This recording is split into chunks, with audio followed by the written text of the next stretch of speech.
parler beaucoup, manger l'argent, voyager beaucoup seulement, mais travailler beaucoup, créer des choses, emploi des jeunes, non, non, non. Les dirigeants africains, les dirigeants sont comme ça. Les grandes gueules. Les Borang Motsumi est séropositive. Un homme plus vieux qu'elle l'a contaminée quand elle avait 20 ans. Elle fréquentait alors des sugar daddies, ces soi-disant papa gâteaux ou bienfaiteurs, des hommes qui entretiennent des jeunes femmes en échange de rapports sexuels. Ce n'était pas de l'amour ou du réconfort. Je savais que quand j'étais avec tel type, j'aurais tant d'argent et tout ce que je voulais. À ce moment-là, je voulais m'intégrer. Je voulais les mêmes baskets que ma copine. Je voulais les mêmes tresses que ma copine. Et tout ça vient de ne pas s'aimer soi-même suffisamment, de ne pas s'accepter, de ne pas savoir que vous n'êtes pas défini par vos circonstances. Les Sud-Africaines de 15 à 19 ans ont jusqu'à 8 fois plus de risques d'être séropositives que les garçons. À la conférence internationale sur le sida de Durban, des scientifiques ont montré que le sexe intergénérationnel alimente un cercle vicieux de contamination. Des hommes transmettent le virus à des femmes plus jeunes, qui le transmettent à des hommes plus tard dans leur vie, et ainsi de suite. Les sugar daddies sont donc dans la ligne de mire des autorités.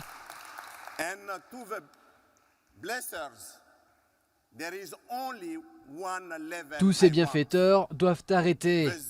Je veux la tolérance zéro pour ces hommes qui exposent des adolescentes au VIH.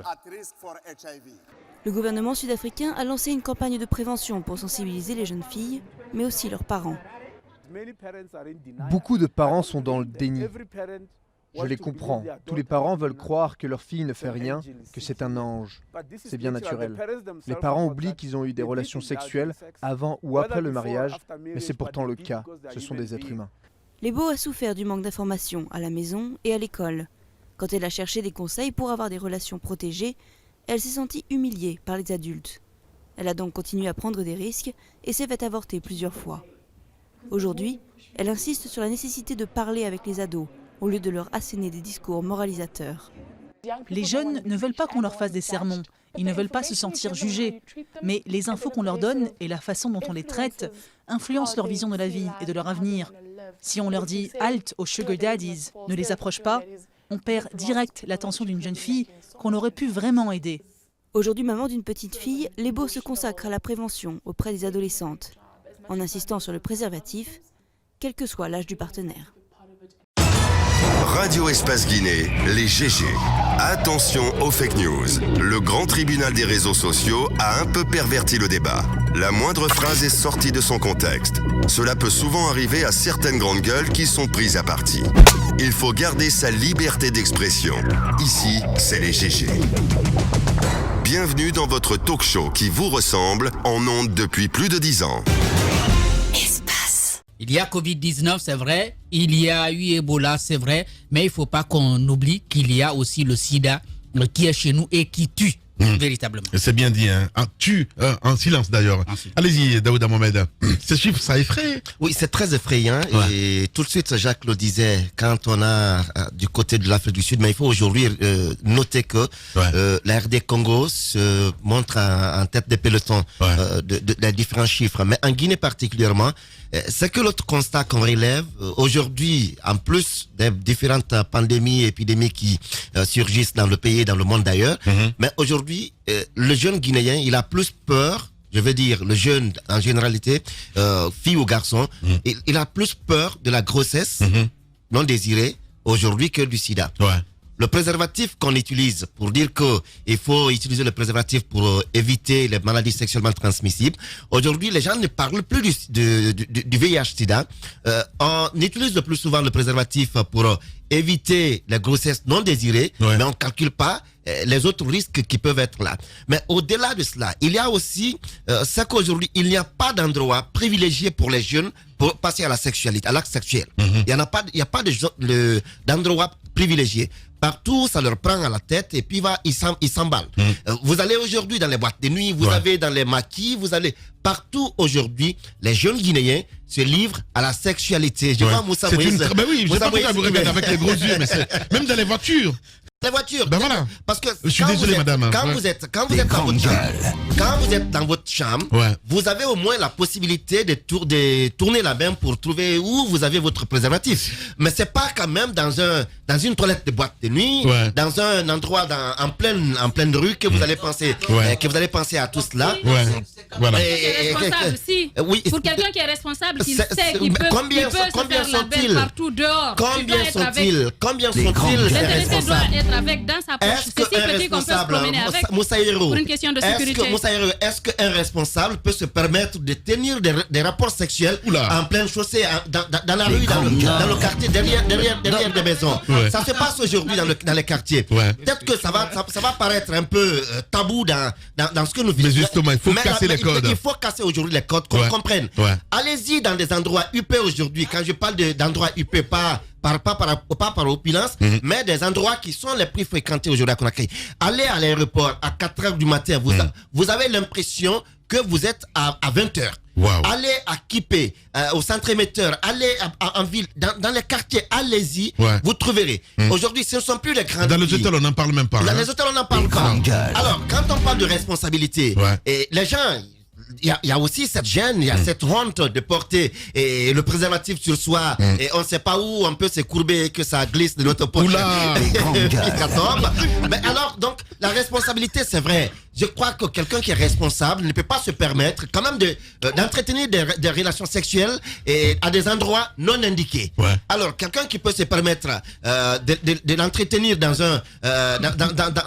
une toilette de boîte de nuit, dans un coin de la rue, dans un maquis ou dans une voiture, vous pensez qu'il est responsable et qu'il peut penser à l'utilisation du préservatif? Je me dis non. La responsabilité, c'est le choix d'abord de notre partenaire sexuel, mais aussi de notre endroit d'entretien de rapports sexuels. Donc aujourd'hui, il faut qu'on comprenne que le VIH-Sida, il est encore là, malgré qu'on parle aujourd'hui plus d'autres pandémies, mais le VIH-Sida est encore là et continue à tuer. Voilà, c'est bien dit, Daouda Mohamed Kamara. Ah ben oui, il parle cru ce matin, hein, Ahmed. Oui, non, il parle cru, il a raison. Il faut, comme tu dis, il faut casser les codes. Moi, je reviens sur ce que Moussa Moïse disait, c'est-à-dire qu'il y a effectivement une triple peine en Afrique et notamment en Guinée. C'est-à-dire que les malades sont exclus. Il aime les tabous souvent, Moussa Moïse. Oui, mais c'est bien. Non, dans ce cas-là, c'est vraiment utile. Il faut casser les codes et lever les tabous. On a un problème d'éducation sexuelle dans notre pays. C'est une réalité. Il faut éduquer dès le plus jeune âge nos jeunes filles et nos jeunes garçons à ce qu'est la sexualité. C'est-à-dire leur dire, voilà, quand tu prends... Mais c'est des criminels en fait, même temps, parce que quand vous savez que vous êtes séropositif, et puis comme ça, il y en a qui ne connaissent pas leur statut. Si, il y a certains qui le savent. Je suis désolé. On parle de sugar daddy là. Il y en a beaucoup les sugar daddy. Les sugar daddy dont on parle sont des assassins et des criminels en puissance. Il faut le dire. Alors, moi, le sida, il faut quand même rappeler ce que c'est. Je suis pas d'accord. Non, mais si tu veux, mais laisse-moi juste finir. Sugar daddy ne veut pas dire porteur de VIH. Oui, mais bon, même la démarche n'est pas normale. Non, mais Sugar Daddy, ça, il est un peu plus âgé, mais il est raffiné, il est fin, il est soigné. Oui, comme tu es un jeune vieux fin, il est soigné, c'est pour ça aussi. Donc, s'il a une jeune fille qui atteint la majorité et qui veut avoir des rapports, qui atteint la majorité, qui veut avoir des rapports sexuels avec lui, ça va. Bon, d'accord. C'est un Sugar Daddy en devenir, monsieur. Donc, faites attention. C'est un sujet sérieux, est-ce que je peux finir? C'est très sérieux. Voilà, alors Moussa, ne défends pas l'indéfendable, s'il te plaît, Moussa. Ne défends pas l'indéfendable. Non, ça passe pas, Moussa. Ça glisse. Ce ne sont pas tous des porteurs de VIH-Sida. Ça glisse. Ne défends pas les sugar daddy, Moussa. Mais qu'est-ce que tu racontes? Mais comment ça? Qu'est-ce que t'en sais? J'en sais beaucoup. Ah ben, ok. Tu vas nous rappeler. Vas-y, Ahmed. Non, c'est son expérience. Bref, il faut. Non, mais c'est l'expérience de Moussa. C'est un grand expérimenté du sugar daddy.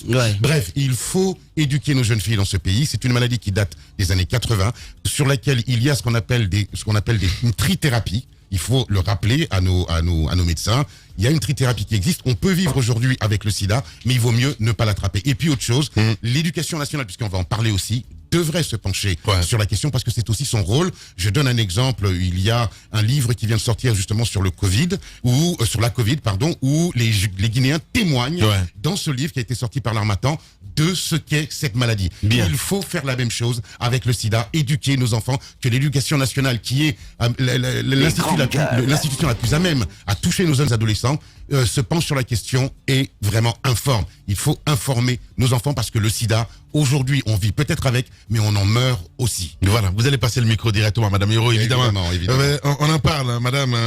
Vous n'étiez pas d'accord avec notre ami Daouda Mohamed Kamara tout à l'heure, Madame Hiro, mais la réalité, elle est là, hein, ma chère dame. D'où le thème de cette année, responsabilité partagée. Solidarité mondiale et responsabilité partagée. Les responsabilités devraient être partagées à tous les niveaux. Ce que je disais à Daouda Mohamed, c'est que quelqu'un qui sait que ce soit un jeune qui sorte, parce que quand tu sais que tu dois aller entretenir des relations dehors, c'est une question de responsabilité, Lamine. Tu sais que tu as toute ta vie devant toi. Tu es appelé peut-être quand tu es jeune un jour à te marier, ou bien pour les hommes qui décident de sortir dehors, de sortir pendant que leurs femmes sont à la maison, parce que nous savons que ça se fait. Il y a beaucoup d'hommes qui sont infidèles. Et donc, prenez la responsabilité au moins. Écoutez, de vous protéger. Toutes les personnes qui savent qu'elles ne peuvent pas se contenter d'un partenaire devraient se protéger pour au moins protéger la personne qui vit avec eux. Toutes ces personnes-là ou qui vivent avec elles. Parce que c'est une question de responsabilité, justement. Parce que vous ne pouvez pas vous dire que oui, parce que je suis dehors, je peux me permettre de faire du n'importe quoi. Vous le faites dans des salles de bain, dans des toilettes des cafétérias ou bien dans des voitures. Ayez au moins la responsabilité. La chose est tellement petite que vous pouvez mettre cela. Non, en fait, on passe des messages ici. Allez-y, madame. On passe des messages, c'est notre rôle. Ayez la responsabilité d'avoir au moins un préservatif avec vous. Hier, on a distribué ici à la rédaction. Je pense qu'il faut casser les codes. Oui, on a distribué ici. Je suis sortie, j'ai entendu qu'on distribuait. J'ai dit, mais qu'est-ce qu'on distribue? Finalement, tout le monde s'est tu. Mais je savais qu'on est à la veille du 1er décembre. Et donc, qu'on distribue des préservatifs. Je pense qu'il faut casser les codes. Il faut briser. Il faut que les gens sachent qu'en se préservant, ils protègent d'autres personnes. Les sugar daddies dont on parle justement, Lamine, c'est pas forcément des personnes qui ont la maladie, mais c'est des gens qui profitent des jeunes filles, justement. Et quelquefois, qui profitent de la misère. Ahmed fait bien de le dire. De la misère de ces personnes, de ces jeunes filles-là. Parce que c'est des gens qui sont suffisamment riches, suffisamment aisés, qui se disent, qui ont un penchant pour les jeunes filles, quelquefois des mineurs, il faut le rappeler. Et c'est très dangereux. Parce que normalement, quand c'est une mineure, on peut poursuivre la personne. Parce qu'on suppose que tant qu'on n'a pas 18 ans, on ne peut pas sortir avec une fille qui a moins de 18 ans. Mais ça existe ici, Lamine. Partez à Kipé, comme il le disait. Quelquefois, on vous parle c'est comme les francs-maçons, des sorties after school. Ben si. Lamine, quel rapport? Les sorties after school dont on parle, en fait, c'est après les cours. Quelquefois, il y en a qui ne suivent même pas les cours jusqu'à 14h. Des jeunes filles qui sortent, qui vont peut-être en boîte de nuit ou bien qui vont au niveau des plages. Aussi des chantres de chicha à l'heure là, qui sont très prisés. Qui sont très prisés et qui peuvent être très dangereux. C'est ces histoires de chicha. Surtout quand plusieurs personnes utilisent la même pipe pour tirer. Vous avez plusieurs maladies. Justement, c'est la vérité. Quand tout le monde utilise la même chose pour tirer, vous avez quelquefois peut-être les crachats qui se répandent. N'oubliez pas qu'il y a la tuberculose. À supposer qu'il y ait une personne qui a des lésions à l'intérieur de la bouche, il y a le VIH, SIDA et sans oublier les hépatites. Il y a tellement de maladies qu'on peut choper avec ça. Je pense qu'il faut briser les codes comme on l'a dit. On n'a pas à se complexer d'en parler parce que c'est une réalité qui existe sur le terrain. Et pour sensibiliser les gens, il faut les amener à le dire. Daouda a dit quelque chose de très important par rapport aux filles qui utilisent peut-être le préservatif juste pour ne pas tomber enceinte. Il y en a, par exemple, qui préfèrent prendre se planifier, utiliser différents types de planification familiale, soit en prenant des injections, soit en prenant des pilules. Mais quand vous prenez tout ça, peut-être que vous pouvez ne pas tomber enceinte, mais quand vous n'utilisez pas le préservatif avec différents partenaires dehors, vous chopez une maladie. Ça peut être le sida, ça peut être des maladies sexuellement d'autres infections, d'autres infections sexuellement transmissibles ou n'importe quelle autre maladie. Je pense que la responsabilité de chacun est engagée. C'est pas parce qu'il y a eu d'autres pandémies, notamment on parle de Covid-19, il y a eu beaucoup d'autres maladies qui préoccupent aujourd'hui le monde entier qu'on devrait oublier le VIH. Et je pense que ces sugar daddies dont on parle, il faut parler d'eux, mais il faut aussi parler aux jeunes filles.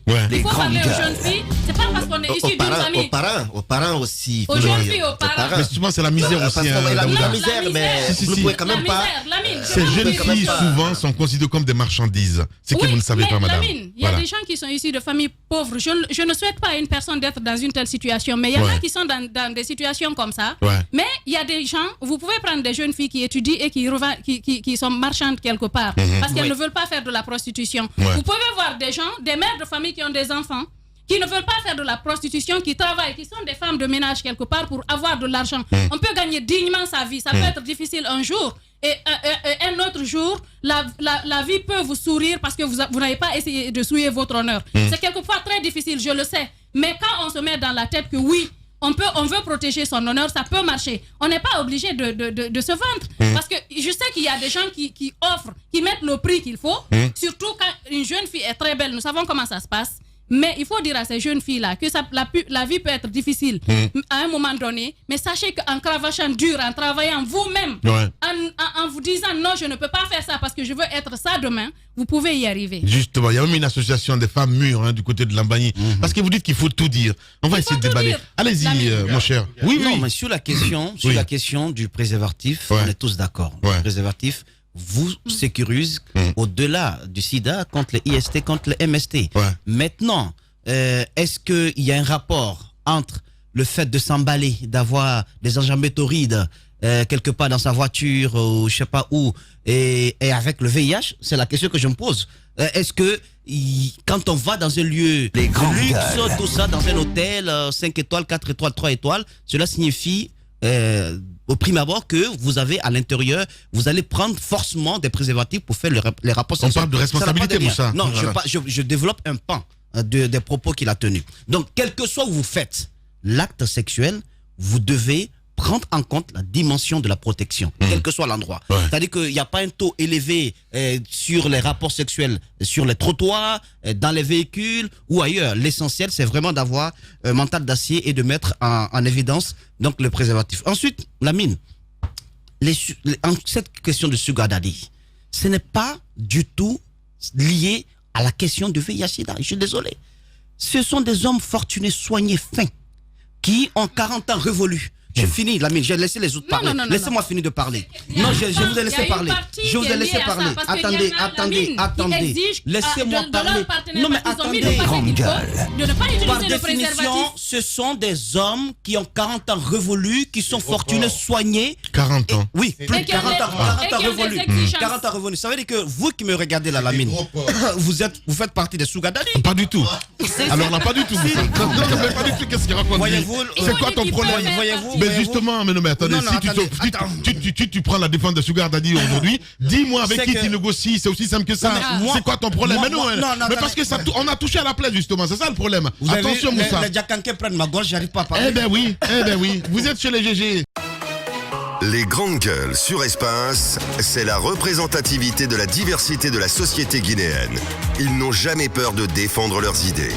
Entre débats animés, accrochages et éclats de rire, 2 heures de talk-show pour parler, décrypter et débattre de l'actualité et des véritables préoccupations des Guinéens. De 9h à 11h sur Radio Espace et en simultané sur Espace TV. Une émission entièrement consacrée aux vrais gens. Vous allez comprendre dans la deuxième partie de cette émission, mesdames et messieurs, l'école guinéenne rouvre ses portes le 1er décembre 2020. On en parle ce matin, évidemment, dans cette émission, ces incompréhensions entre enseignants et fondateurs du privé. Hier, on en parlait. Vous allez entendre ce matin, évidemment, quelques témoignages. Et puis, nous irons ce matin les oubliés dans le public. Nous partons à Malanta, c'est bien cela. Les enseignants surchargent en zone rurale. Jacques Lewalino, il va s'en occuper et puis un peu plus tard dans notre émission. Jacques, on parle évidemment aussi de cette tir du côté de Wanindara hier nuit. On y revient. Il faut le dire, mon cher Jacques Lewalino, des tirs attendus donc hier nuit à Wanindara. Des raisons. C'était à 19h45 qu'on a entendu des publications. On a vu plutôt des publications sur les réseaux sociaux parlant donc de ces tirs qui étaient entendus sur les lieux. Il y avait peu d'informations. En tout cas, durant toute la nuit, on ne savait pas ce qui s'était passé. Et c'est un peu plus tard que le ministère de la Sécurité a après observation, bien entendu, un communiqué qu'on a pu lire tard. Et puis ce matin, il s'agirait donc d'une attaque dont les policiers auraient subi. Et une attaque qui aurait été perpétrée par 2 groupes d'assaillants. On y a blessé 3 policiers et puis un a trouvé la mort. Donc ce matin, j'ai pris langue avec le porte-parole de la police qui m'a laissé entendre qu'ils disposent même des images de ces véhicules dans lesquels se trouvait un véhicule dans lequel se trouvait un groupe, puisque l'autre groupe d'assaillants était sur moto. Pourquoi on a tiré sur les policiers? On ne sait pas. Pour l'instant, on ne sait pas parce qu'il n'y avait pas une manifestation pour qu'on dise des agents sont allés quelque part. Ils étaient à leur endroit. Vous savez, au rond-point d'Anko 5, vous avez une CMIS là. Et donc, le brigadier chef qui est mort a été tué aux alentours, n'est-ce pas, de ce commissariat, de ces unités-là. Donc, des gens étaient sur la moto et puis ils ont ouvert le feu. Donc, la vérité, c'est que ce que nous apprenons, parce que jusque ce matin, nous n'avons pas encore appris qu'il y a un civil qui a eu quoi que ce soit. C'est des policiers qui en ont été victimes et le ministère de la Sécurité parle d'actes de terroristes. On ne sait pas si c'est un groupe qui est connu ou c'est un phénomène qui est bien maîtrisé par le ministère de la Sécurité ou tous ceux qui travaillent dans ce domaine, la gendarmerie y compris. Ou alors il s'agit d'un constat qu'on fait à partir de l'attaque d'hier. Ce sont des questions que nous nous posons. Le ministère propose quand même une conférence dans la journée pour donner de nouvelles informations par rapport au sujet. Ouais, Daouda, c'est inquiétant, hein? Très inquiétant, très inquiétant. Et je ne crois pas qu'il y ait d'autres termes que d'actes terroristes qui puissent qualifier ces actes. Parce que lorsque c'est renouveau en Guinée, hein? Ça serait nouveau en Guinée parce que c'est vrai qu'on a entendu beaucoup de menaces sur les agents des forces de défense et de sécurité, vu leur attitude ou leurs interventions dans les différentes manifestations, sur les réseaux sociaux, dans les communications, même dans les émissions interactives, il y a des messages qui sont envoyés. On va se venger, on va se faire ceci, on va faire cela. Nous allons nous mettre en groupe de ceci ou de cela. On va nous aussi nous armer pour le faire. On ne peut pas dire exactement qui le dit, qui serait en train de préparer tout cela, mais c'est que ça devient inquiétant. Jusque-là, on parlait des manifestants qui reçoivent des balles, qui sont tués dans les manifestations. Mais dire aujourd'hui que des attaques sont orientées contre les forces de défense et de sécurité, ça devient inquiétant parce que d'abord, il y a une puissance disproportionnée. On ne peut pas dire qu'un groupe de civils aujourd'hui en Guinée peut égaler la force des policiers ou des gendarmes. Tous les jours, ils sont équipés. Alors qu'il y ait aujourd'hui des individus qui sortent pour venir s'attaquer à des policiers, à des gendarmes ou à des militaires. On a vu, c'était quel jour, quand le commandant de Béret Rouge qui a été attaqué à Bambeto, n'eût été la sensibilisation, il y aurait eu des dégâts plus graves. Parce que ces jours, moi je me rappelle, le monsieur, il est arrivé à l'hôpital sino-guinéen, j'étais là. Et tout de suite, puisque ça courait déjà les rumeurs dans les quartiers pour dire que le commandant est mort, mais heureusement, moi j'étais sur place quand il est arrivé dans le véhicule et c'est devant moi, il s'est levé. Tout de suite, j'ai fait un article, j'ai fait un post pour dire que le commandant n'est pas mort. Ça a calmé les nerfs. Mais si il n'y avait pas quelqu'un qui pouvait donner cette information rapidement à cet instant, ça pouvait causer des dégâts parce qu'il y avait déjà ces jeunes frères, ces petits qui étaient prêts à en découdre avec les civils. Et aujourd'hui, qu'on apprenne que ce n'est pas en marge d'une manifestation, ils sont en service, comme le communiqué d'ailleurs du ministère le dit, et ils n'avaient aucune arme sur eux. Voilà pourquoi ils n'ont pas pu réagir d'ailleurs. À supposer qu'ils aient des armes, qu'ils soient en position et que cela arrive, ça veut dire bonjour les dégâts.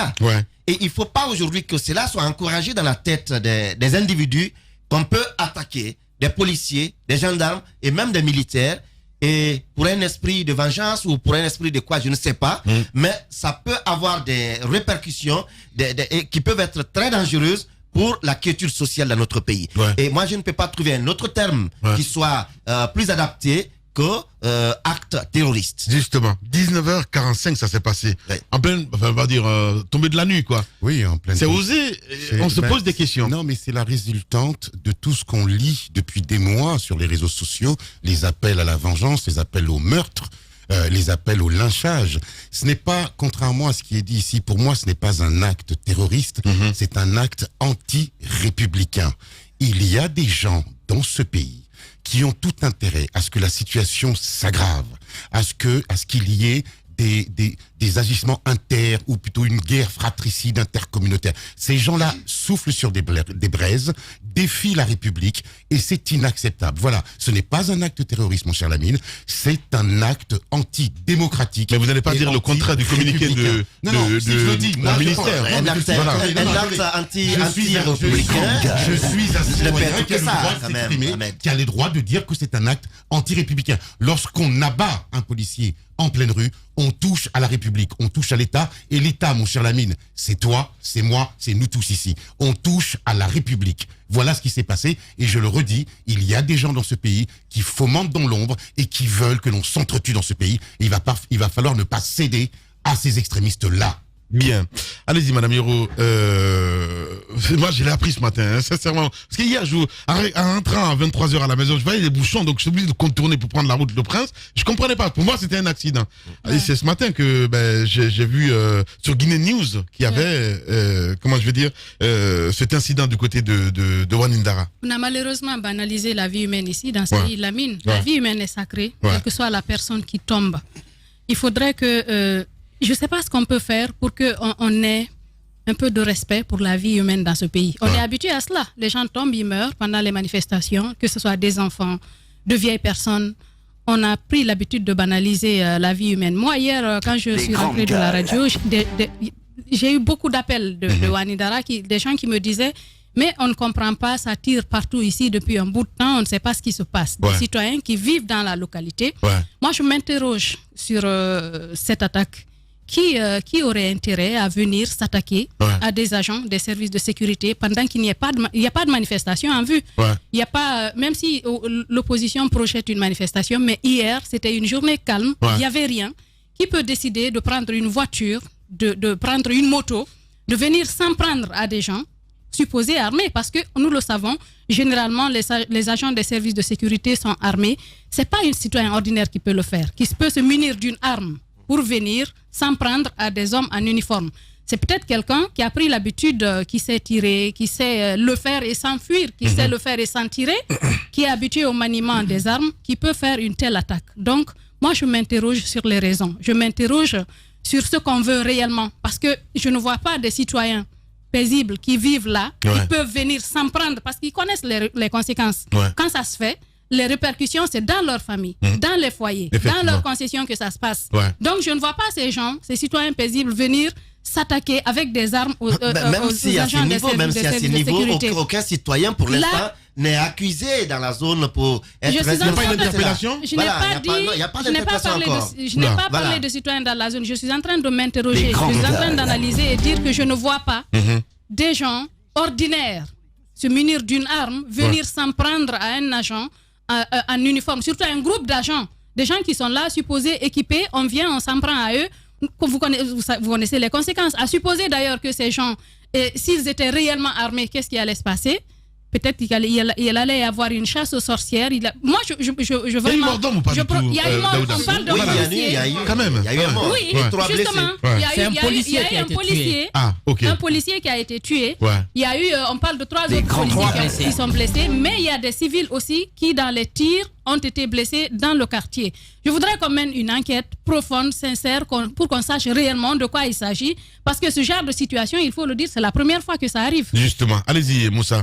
Oui, je trouve que terroriste, je ne sais pas sur quel angle on prend le mot, mais je trouve que tout ce qui peut créer une psychose, de la terreur, il faut comprendre que c'est du terrorisme.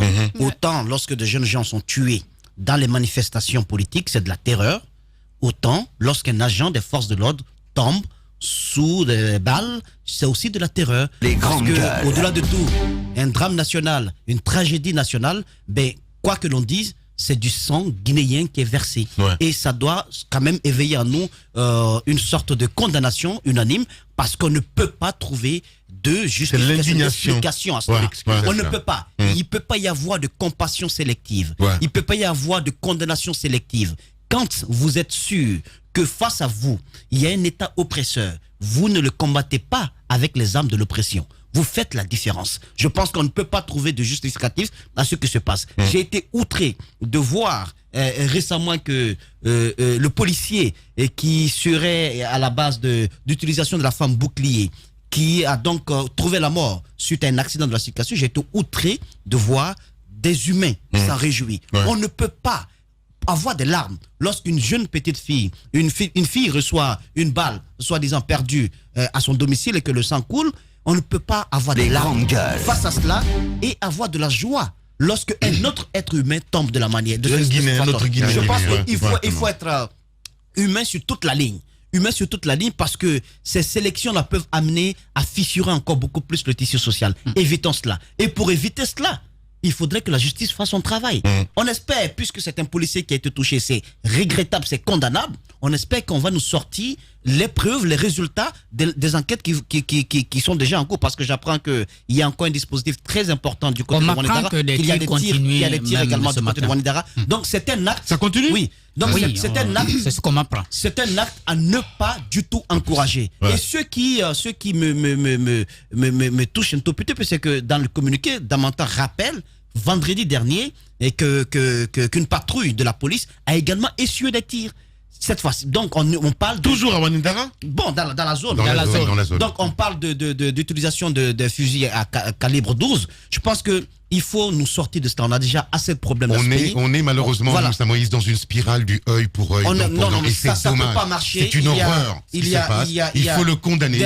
Comme tu dis, il n'y a pas à avoir, de compassion sélective. Il faut le condamner. Encore une fois, lorsqu'on s'attaque au symbole de l'État, parce que les policiers sont le symbole de l'État, il faut, le condamner. Je pense effectivement qu'il faut des enquêtes. Et puis, il faut surtout sévir et punir sévèrement les auteurs de ces actes-là. Les tirs de ce matin, parce que dans le communiqué on a dit ces individus sont activement recherchés. Est-ce que c'est pour cela qu'on continue à tirer? Moi je voudrais m'interroger et voudrais interpeller en même temps le ministère de la Sécurité, parce que vous êtes en train de chercher des personnes supposées armées au milieu d'une foule, donc dans des quartiers qui sont peuplés, occupés par des civils.